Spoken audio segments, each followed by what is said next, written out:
दोस्तों आज के इस वीडियो में हम लोग बात करेंगे एक एचयूएफ की आईटीआर फाइलिंग के बारे में। जी हाँ दोस्तों, आज के इस वीडियो में मैं आप लोगों को एक एचयूएफ की आईटीआर को लाइव फाइल करके दिखाऊंगा किस तरीके से एक एचयूएफ की आईटीआर को फाइल किया जाता है। आप कौन कौन सी इनकम को एचयूएफ की आईटीआर में दिखा सकते हैं, एचयूएफ के लिए आपको कौन सा आईटीआर फॉर्म सेलेक्ट करना होगा, कितनी इनकम तक टैक्स नहीं लगेगा, क्या आपको सेक्शन 87A में छूट मिलेगी या नहीं, आदि बातों के बारे में आज के इस वीडियो में आपके साथ डिस्कस करने वाला हूं। तो चलिए दोस्तों, बिना किसी देरी के शुरू करते हैं आज के इस वीडियो को। उससे पहले अगर आप मेरे इस यूट्यूब चैनल पर नए हो तो चैनल को सब्सक्राइब और वीडियो को लाइक जरूर कर दीजिएगा ताकि मेरे को ऐसे और वीडियो बनाने के लिए मोटिवेशन मिलता रहे। और हाँ दोस्तों, अगर आप भी एक एचयूएफ की आईटीआर फाइल अपना एक टैक्स एक्सपर्ट और सीए के माध्यम से करवाना चाहते हैं तो जो स्क्रीन पर नंबर दिए गए हैं उन नंबरों पर आप संपर्क कर सकते हैं। तो दोस्तों, कुछ अमीर लोग अपना एक्स्ट्रा टैक्स बचाने के लिए एक ट्रिक आजमाते हैं। सपोज कीजिए 4 लोगों की फैमिली है और मैक्सिमम टैक्स बेनिफिट लेने के लिए वो सब अपनी इनकम को 7-7 लाख रुपए दिखा रहे हैं। अब अगर वो इससे ज्यादा अमाउंट पर टैक्स बचाना चाहते हैं तो उनको एक एडिशनल फैमिली मेंबर यहाँ पर क्रिएट करना होगा और वो पांचवा फैमिली मेंबर होगा एचयूएफ, यानी कि हिंदू अनडिवाइडेड फैमिली। एचयूएफ का एक लीगल और सेपरेट पैन कार्ड भी होता है, उनका अलग बैंक अकाउंट होता है। एचयूएफ शेयर मार्केट में, म्यूचुअल फंड में, long term, short term, intraday, FNO किसी में भी प्रॉफिट कमा सकता है। सेम एज इंडिविजुअल की तरह किसी भी तरीके के लॉसेज को कैरी फॉरवर्ड भी कर सकता है, सेट ऑफ भी कर सकता है और किसी भी तरीके की रेंटल या कमीशन इनकम भी अर्न कर सकता है या किसी भी प्रकार की एक पार्टनरशिप फर्म में भी प्रॉफिट ले सकता है। एक एचयूएफ का हेड होता है, वो होता है कर्ता, यानी कि एचयूएफ का सीनियर मोस्ट मेंबर होता है, वो इस एचयूएफ का कर्ता होता है। और एचयूएफ का कर्ता कोई आदमी या कोई औरत कोई भी हो सकता है, परंतु एचयूएफ के लिए मिनिमम 2 फैमिली मेंबर का होना जरूरी है। बात करें एचयूएफ पर टैक्स किस तरीके से लगता है, तो यहाँ पर आपको बेसिक टैक्स एग्जम्पशन लिमिट से कम अगर एचयूएफ की इनकम है तो उस पर आपको कोई भी टैक्स नहीं देना होगा। साथ ही एचयूएफ को सेक्शन 87A के अंडर में कोई भी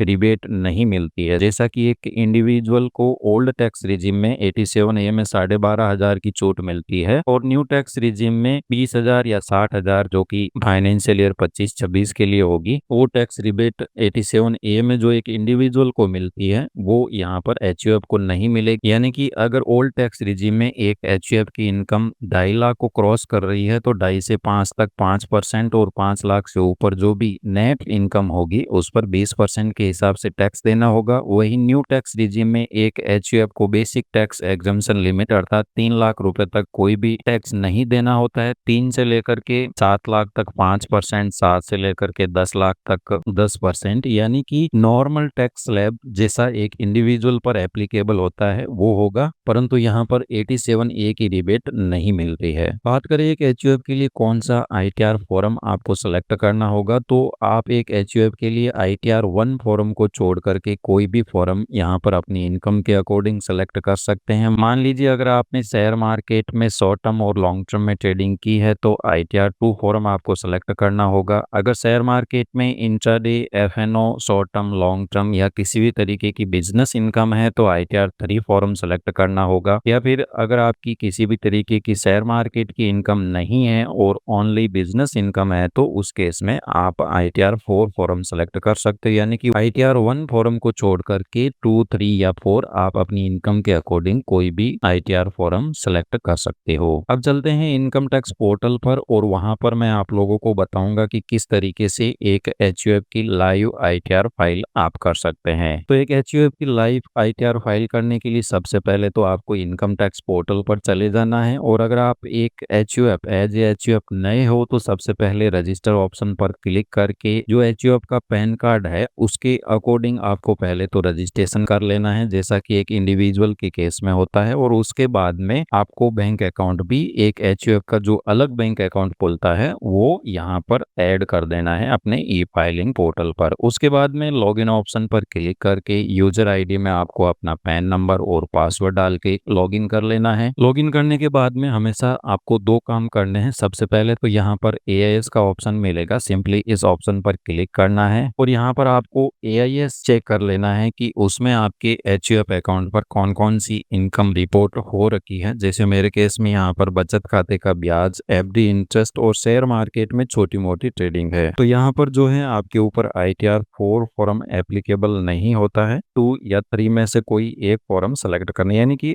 HUF के लिए कौन सा ITR फॉर्म सेलेक्ट होगा वो आपको AS में जो इनकम रिपोर्ट हुई है उसके बेस पे डिसाइड करना है। तो यहाँ पर अगर बिजनेस रिसिप्ट हो तो उस केस में आपको ITR 4 फॉर्म सेलेक्ट करना है, अगर यहाँ पर शेयर मार्केट में आपका कोई भी ट्रेडिंग नहीं है। इन केस अगर आपका शेयर मार्केट में ट्रेडिंग है और आपकी रेंटल इनकम भी है और शेयर मार्केट में आप ओनली शॉर्ट टर्म और लॉन्ग टर्म में ट्रेडिंग करते हो तो उस केस में आपको ITR 2 फॉर्म सेलेक्ट करना है। और अगर शेयर मार्केट में इंट्राडे या FNO में भी आप ट्रेडिंग करते हो तो उस केस में आपको ITR 3 फॉर्म सेलेक्ट करना होता है, यानी कि कौन सा ITR फॉर्म आपको सेलेक्ट करना है वो आपकी इनकम के ऊपर डिपेंड करता है। दूसरा काम यहाँ पर आपको करना है, ई फाइल मेन्यू में आपको मिलेगा व्यू फॉर्म 26AS, तो आपको 26 नंबर फॉर्म भी देख लेना है कि कहीं आपकी किसी भी तरीके की इनकम पर कोई भी टैक्स कटा है या नहीं कटा है। तो यहाँ पर व्यू या डाउनलोड करके नीचे स्क्रॉल डाउन करना है, तो उसके बाद में अगर यहाँ पर आपका कोई FD वगैरह से टैक्स कटा होगा तो यहाँ पर आ जाएगा, या फिर अगर आपकी किसी भी तरीके की डिविडेंड बिजनेस इनकम में से भी टैक्स कटा होगा तो वो यहाँ पर पार्ट सेकंड में आ जाएगा। बट मेरे केस में यहाँ पर कोई भी टैक्स नहीं कटा हुआ है। अब हम करते हैं एक HUF की ITR फाइलिंग स्टार्ट। तो यहाँ पर AIS की इनकम के अकॉर्डिंग हमने जो है शॉर्ट टर्म और लॉन्ग टर्म में ट्रेडिंग की है, जहाँ पर हमारा शॉर्ट टर्म प्रॉफिट है 288 रुपीज और लॉन्ग टर्म प्रॉफिट है 18,027 रुपीज। तो इसलिए हमको जो है ITR 2 फॉर्म यहाँ पर फाइल करना होगा। तो ITR 2 फाइल करने के लिए यहाँ पर ई फाइल मेन्यू में फाइल इनकम टैक्स रिटर्न इस ऑप्शन पर आपको क्लिक करना है। यहाँ पर असेसमेंट ईयर आपको जो करंट असेसमेंट ईयर है 25-26 वो सेलेक्ट करके फाइलिंग मोड ऑनलाइन करके कंटिन्यू ऑप्शन पर क्लिक करना है। यहाँ पर आपको स्टार्ट न्यू फाइलिंग ऑप्शन पर क्लिक करना है। तो यहाँ पर जो है नॉर्मली अगर आप अपना खुद का ITR भरते हो तो कैटेगरी इंडिविजुअल रखते हो, बट मेरे केस में यहाँ पर HUF पैन कार्ड है तो उसकी कैटेगरी ऑटोमेटिक HUF लिखी हुई आ गई। और यहाँ पर अगर आप अपना प्रोफाइल के जस्ट नीचे देखोगे तो जहाँ पर आपकी कैटेगरी हमेशा इंडिविजुअल लिखी हुई आती है वहाँ पर HUF ऑटोमेटिकली लिखी हुई आ गई। तो यहाँ पर ध्यान रखना है मोस्ट इंपोर्टेंट कि आपको अपनी कैटेगरी इंडिविजुअल की जगह HUF सेलेक्ट करनी है और उसके बाद में कंटिन्यू ऑप्शन पर क्लिक करना है। तो यहाँ पर बारी आती है कि आपको कौन सा ITR फॉर्म सेलेक्ट करना है, जिसका मैं पहले ही डिस्कस कर चुका हूँ कि आपको AIS की इनकम के अकॉर्डिंग और शेयर मार्केट के ट्रेडिंग डाटा के अकॉर्डिंग ITR 1 के अलावा 2, 3 या 4 कोई भी फॉर्म आप सेलेक्ट कर सकते हो। तो मैं यहाँ पर ITR 2 फॉर्म सेलेक्ट करके proceed with ITR 2 and then let's get started option पर क्लिक करता हूँ। तो यहाँ पर आपसे ये रीजन पूछेगा कि आप अपना ITR क्यों फाइल कर रहे हो। तो यहाँ पर आपको AIS की हेल्प लेनी है कि अगर आपका शेयर मार्केट का प्रॉफिट और अदर इनकम,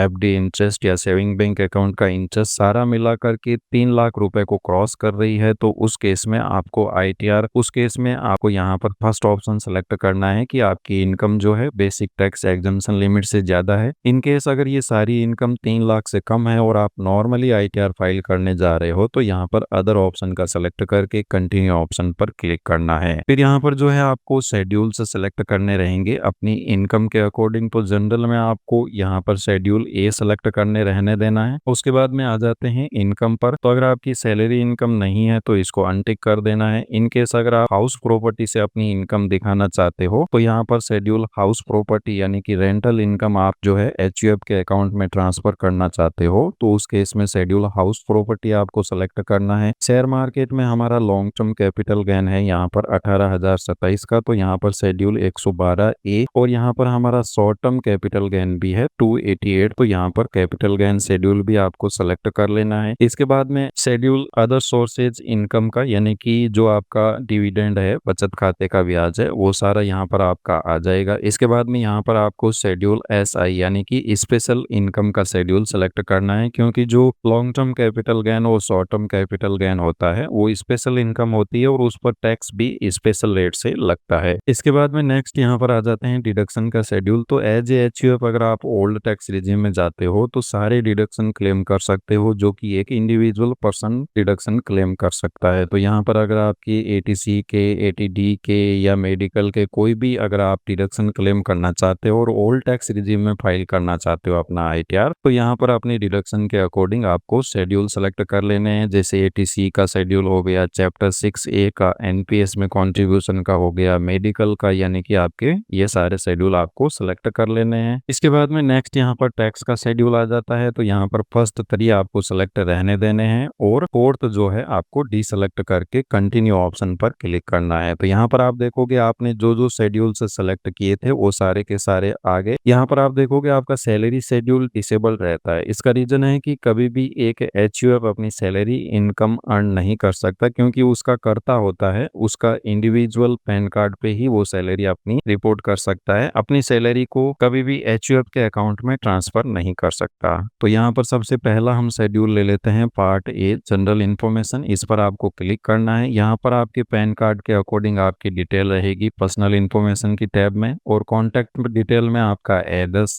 मोबाइल नंबर और मेल आईडी रहेगी। अगर इसमें किसी भी प्रकार का आपको करेक्शन करना हो तो आप एरो पर क्लिक करके कर सकते हो। अदरवाइज नेक्स्ट यहाँ पर आ जाता है फाइलिंग सेक्शन। इस एरो पर आपको क्लिक करना है। देन अगर आप अपना आईटीआर अगर फर्स्ट टाइम भर रहे हो और जो ड्यू डेट 15 सितंबर है असेसमेंट ईयर 25-26 की, उससे पहले अगर आप एचयूएफ का आईटीआर फाइल कर रहे हो तो उस केस में सेक्शन 139(1) आपको यहाँ पर सेलेक्ट करना है। इसके बाद में नेक्स्ट यहाँ पर आ जाता है ओल्ड टैक्स रिजीम और न्यू टैक्स रिजीम, यानी कि section 115(b)(ac)(6) of the income tax act 1961। तो यहाँ पर नो का मतलब होता है कि आप न्यू टैक्स रिजीम में जा रहे हो जहाँ पर आपको 3 लाख रुपए तक की इनकम पर किसी भी तरीके का कोई भी टैक्स नहीं देना है, अदर देन गेमिंग और क्रिप्टो इनकम को छोड़ करके। और अगर आप ओल्ड टैक्स रिजीम में जा रहे हो और अगर आप एटीसी एटीडी के डिडक्शन क्लेम करना चाहते हो तो यहाँ पर यस ऑप्शन सेलेक्ट करना है। तो हम यहाँ पर न्यू टैक्स रिजीम में अपना आईटीआर फाइल करेंगे जहाँ पर जो है हमारी 3 लाख की इनकम तक कोई भी टैक्स हमको नहीं देना है। इसके बाद में नीचे स्क्रॉल डाउन करना है तो यहाँ पर रेजिडेंशियल स्टेटस आपको रेजिडेंसी सेलेक्ट करना है। इसके बाद में यहाँ पर जो अदर ऑप्शन है इन सभी को आपको नो कर देना है, और यहाँ पर आपका एचयूएफ का सेपरेट जो बैंक अकाउंट होता है वो आपका ऐड और वैलिडेट और नॉमिनेट फॉर रिफंड होना चाहिए। इसके बाद में इस पर्सनल इन्फॉर्मेशन की टैब को हम यहाँ पर कंफर्म कर देते हैं। तो यहाँ पर आप देखोगे आपके पर्सनल इन्फॉर्मेशन की टैब कंफर्म हो चुकी है। अब अगर आप एचयूएफ की कोई भी रेंटल इनकम शो करना चाहते हैं, यानी कि अगर आपको कहीं से किराया मिलता है और वो आपके एचयूएफ के अकाउंट में आप ले रहे हो, तो उस केस में rental income from house property आप यहाँ पर शेड्यूल हाउस प्रॉपर्टी में शो कर सकते हो। सिंपली इस एरो पर आपको क्लिक करना है एंड देन ऐड अनदर पर क्लिक करना है, और जिस भी हाउस प्रॉपर्टी से आपका रेंटल इनकम आता है उसका कंप्लीट एड्रेस, उसका सिटी, पिन कोड वगैरह आपको यहाँ पर एंटर कर देना है। उसके बाद में ये आपसे पूछेगा ओनर ऑफ द प्रॉपर्टी, तो यहाँ पर आपको सेल्फ सेलेक्ट करना है। अगर एचयूएफ का कर्ता जो है उसका ओनर है तो उस केस में यहाँ पर आपको जो है क्या प्रॉपर्टी आपकी जो हाउस प्रॉपर्टी जिससे रेंटल इनकम होती है उसमें कोई और पार्टनर है या नहीं है। तो अगर है तो यस करके उसकी डिटेल एंटर करनी है, और अगर नो तो यहाँ पर आपका ऑटोमेटिक 100% शेयर आ जाएगा। फिर यहाँ पर टाइप ऑफ हाउस प्रॉपर्टी आएगा। तो अगर आपकी खुद की प्रॉपर्टी है और अगर आप होम लोन इंटरेस्ट क्लेम करना चाहते हो तो यहाँ पर सेल्फ ऑक्यूपाइड, और अगर आपकी रेंटल इनकम आप शो करना चाहते हो तो यहाँ पर लेट आउट सेलेक्ट करना है। देन आपका जो भी आपको रेंट रिसीव्ड होता है वो यहाँ पर एंटर कर देना है। जैसे मेरे केस में यहाँ पर मेरे को 1,84,200 रुपए रेंटल इनकम रिसीव्ड हुई है एक साल में। तो यहाँ पर जैसे ही मैं 1,84,000 एंटर करूंगा तो यहाँ पर ऑटोमेटिकली 30% लेस होने के बाद में जो रेंटल इनकम नेट है वो यहाँ पर आ जाएगी। सिंपली आपको इसको सेव कर देना है। तो यहाँ पर आपकी नेट रेंटल इनकम जो कि आप एचयूएफ में शो करने जा रहे हो वो यहाँ पर आ गई। सिंपली इस टैब को कंफर्म कर देना है। फिर यहाँ पर आता है long term and short term capital gain. तो यहाँ पर पहले आपको जो है लॉन्ग टर्म कैपिटल गेन की डिटेल एंटर करनी है, शेड्यूल 112A। इस पर क्लिक करना है। देन ऐड अनदर ऑप्शन पर क्लिक करना है। यहाँ पर आफ्टर 31 जनवरी 2018 और यहाँ पर ऑन और आफ्टर 23 जुलाई 2024 जो भी आपकी सेल वैल्यू है लॉन्ग टर्म प्रॉफिट की वो आपको यहाँ पर एंटर करनी है। तो 36,224 रुपीज, एंड जो कॉस्ट ऑफ एक्वाइजेशन है 18,015 रुपीज वो आपको यहाँ पर एंटर कर देनी है। फिर आपके जो भी एक्सपेंसेज हुए हैं, जैसे वो मेरे केस में 182 रुपीज के एक्सपेंसेज हुए हैं, तो वो यहाँ पर एंटर करने के बाद में जो हमारा नेट लॉन्ग टर्म प्रॉफिट है वो है 18,027। इसके बाद में आपको इसको सेव कर देना है। देन इस सेक्शन 112A को भी आपको कंफर्म कर देना है। फिर यहाँ पर आपको आ जाना है शेड्यूल कैपिटल गेन में। तो यहाँ पर आप देखोगे हमारा शॉर्ट टर्म कैपिटल गेन है 288 रुपए, तो वो आपको यहाँ पर मिलेगा ए फर्स्ट में second number column from sale of equity oriented mutual fund add another option पर क्लिक करना है। यहाँ पर आपको सेक्शन सेलेक्ट करना रहेगा, तो सेक्शन 11A आपको सेलेक्ट करना है और जो भी आपका प्रॉफिट है वो आपको इस कॉलम में यहाँ पर एंटर करना है। तो मेरे केस में यहाँ पर जो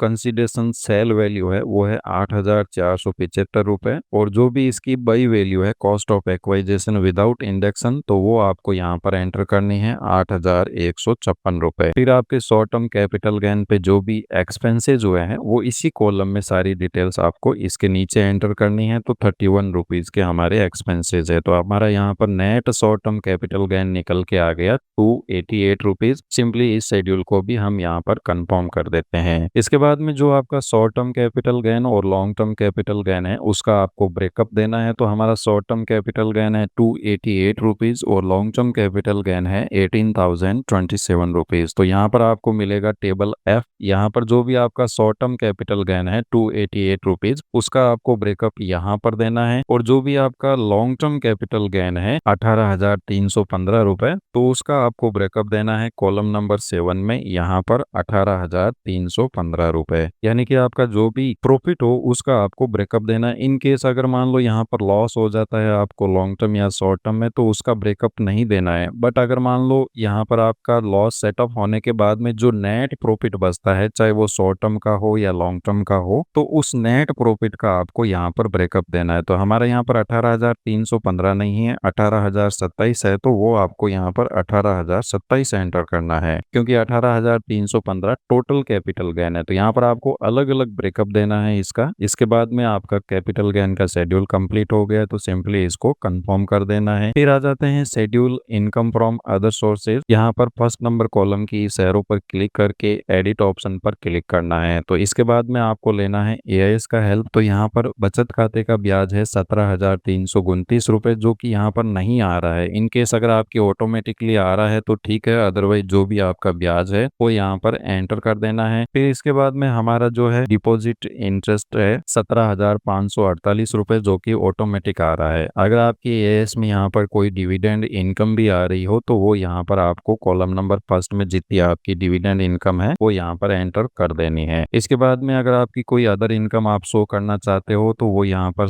9 नंबर कॉलम में अदर्स के नाम से आएगा, वहां पे भी आप डाल सकते हो। या फिर अगर आप कोई स्पेसिफाइड इनकम एंटर करना चाहते हो तो यहाँ पर ऐड अनदर पर क्लिक करके किस टाइप की इनकम है वो आपको यहाँ पर एंटर करके जितना भी अमाउंट हो वो आपको यहाँ पर डाल देना है। बट मेरे केस में यहाँ पर नहीं है, इसलिए मैं इसको सिंपली सेव ऑप्शन पर क्लिक करके सेव कर देता हूँ। तो यहाँ पर हमारा schedule income from other sources जो है कंप्लीट हो चुका है। फिर अगर आपकी कोई भी शेयर मार्केट में लॉसेज हो तो सिंपली इन तीनों शेड्यूल को आपको कुछ नहीं करना है, क्लिक करके कंफर्म ही करना होता है। फिर यहाँ पर आ जाते हैं शेड्यूल SI, यानी कि स्पेशल रेट की अगर आपकी कोई भी इनकम है जैसे long term capital gain, short term capital gain, तो उस पे टैक्स जो है स्पेशल रेट से 20% और 12.5% के हिसाब से लगता है। तो शेड्यूल SI पर आपको क्लिक करना है। तो यहाँ पर आप देखोगे अगर आपकी ओवरऑल इनकम 3 लाख रुपए से कम है तो आपको कोई भी टैक्स नहीं देना है। तो यहाँ पर शेड्यूल SI को भी आपको सिंपली जो है कंफर्म ही करना होता है। इसके बाद में चैप्टर 6A की डिडक्शन, अगर आप ओल्ड टैक्स रिजीम में जा रहे हो तो यहाँ पर ATC के, ATD के, NPS के, बचत खाते का ब्याज है वो सारा का सारा आप यहाँ पर ATT-TB में जो भी एंटर करना चाहते हो एंटर कर सकते हो और कंफर्म कर देना है। फिर जो शेड्यूल AMTC का है उसको भी आपको सिंपली कंफर्म ही करना होता है। फिर यहाँ पर आएगा कंप्यूटेशन ऑफ टोटल इनकम। तो यहाँ पर जैसे आप इस एरो पर क्लिक करोगे तो आपकी जो हाउस प्रॉपर्टी से नेट इनकम है यानी कि रेंटल इनकम है वो यहाँ पर आ गई, हमारा कैपिटल गेन भी यहाँ पर आ गया और इनकम फ्रॉम अदर सोर्सेज। तो हमारी इन तीनों की जो टोटल इनकम है वो है 1,82,132, जो कि 3 लाख रुपए से कम है, इसलिए हमारे यहाँ पर कोई भी टैक्स नहीं बनेगा। इन केस अगर ये इनकम 3 लाख से ज्यादा होती है जैसे, तो उस केस में 3 लाख से जितनी ज्यादा होगी उस पर आपको 5% के हिसाब से टैक्स देना होगा। सिंपली इस शेड्यूल को आपको कंफर्म कर देना है। फिर आ जाता है टैक्सेस पेड का शेड्यूल। तो यहाँ पर शेड्यूल 1 आपको देखने को नहीं मिलेगा, क्योंकि 1 जो होता है वो यहाँ पर सैलरी इनकम के लिए होता है और एक HUF कभी भी सैलरी इनकम अर्न नहीं कर सकता। तो यहाँ पर शेड्यूल TDS 2 आ जाएगा। तो अगर आपका डिविडेंड इनकम, FD इनकम या बिजनेस रिसिप्ट्स या किसी भी तरीके की अदर इनकम, कमीशन वगैरह पे अगर आपका कोई टैक्स कटा है तो वो यहाँ पर ऑटोमेटिकली 26 नंबर फॉर्म के अकॉर्डिंग यहाँ पर आ जाएगा। सिंपली कुछ नहीं करना है, इसको भी आपको कंफर्म कर देना है। फिर यहाँ पर आ जाता है टैक्सेबल टोटल इनकम, तो यहाँ पर इस पर क्लिक करना है। तो हमारे यहाँ पर सभी 0 है क्योंकि हमारी इनकम 3 लाख से कम है। इन केस में यहाँ पर अगर अपनी इनकम को इंक्रीज करता हूँ, सपोज कीजिए यहाँ पर schedule income from other sources में जाता हूँ और यहाँ पर जो 182 हमारी ऑलरेडी इनकम है, तो मैं यहाँ पर जो है 1.5 लाख की इनकम अदर एंटर करके अपनी इनकम को इंक्रीज करता हूँ, तो उस केस में मेरे को यहाँ पर कितना टैक्स देना होगा तो वो मैं आपको एक बार यहाँ पर डेमो के लिए दिखा देता हूँ। तो यहाँ पर आप आओगे शेड्यूल पार्ट टोटल इनकम पर, तो यहाँ पर आप देखोगे आपकी जो 3206 रुपये है उस पर सेस वगैरह मिला करके टोटल 3320 रुपये का टैक्सेबल इनकम आपका आ गया है। इस प्रकार अगर आप अपनी इनकम को 3 लाख से ज्यादा यहाँ पर शो करते हो तो उस केस में आपकी जितनी ज्यादा इनकम होगी उस पर उसके अकॉर्डिंग आपको यहाँ पर टैक्स देना होगा। तो सिंपली हम यहाँ पर इसको 0 कर देते हैं और सेव ऑप्शन पर क्लिक कर देते हैं। देन हमारा इनकम फ्रॉम अदर सोर्सेज का शेड्यूल है उसको भी कंफर्म कर देते हैं। तो हमारे यहाँ पर टैक्स जो है 0 आ जाएगा। कंफर्म कर देना है इस शेड्यूल को, प्रोसीड टू वेरिफिकेशन ऑप्शन पर क्लिक करना है और इस चेकबॉक्स को टिक मार्क करके प्रोसीड टू वैलिडेशन ऑप्शन पर क्लिक करना है। तो यहाँ पर आपके इंटरनल लेवल की वैलिडेशन कंप्लीट हो चुकी है। सिंपली प्रीव्यू ऑप्शन पर क्लिक करना है। तो यहाँ पर आपका अगेन से पूरा फॉर्म खुल के आ जाएगा और उसके सभी शेड्यूल्स खुल के आ जाएंगे। सिंपली इनको भी प्रोसीड टू वैलिडेशन ऑप्शन पर क्लिक कर देना है। तो यहाँ पर आपके अपलोड लेवल की वैलिडेशन है वो भी सक्सेसफुल हो चुकी है। फिर आपको प्रोसीड टू वेरिफिकेशन करके सिंपली अपने आईटीआर को आधार ओटीपी से वेरीफाई करके सबमिट कर देना है। तो इस प्रकार दोस्तों आज की इस वीडियो में जाना कि कैसे आप एक एचयूएफ का आईटीआर फाइल कर सकते हैं, कौन सा आईटीआर फॉर्म आपको सेलेक्ट करना होता है, कितनी इनकम पर टैक्स लगता है और कितनी इनकम पर टैक्स नहीं लगता है, आदि बातों के बारे में। धन्यवाद दोस्तों, जानकारी अच्छी लगी हो तो चैनल को सब्सक्राइब और वीडियो को लाइक जरूर कर दीजिएगा।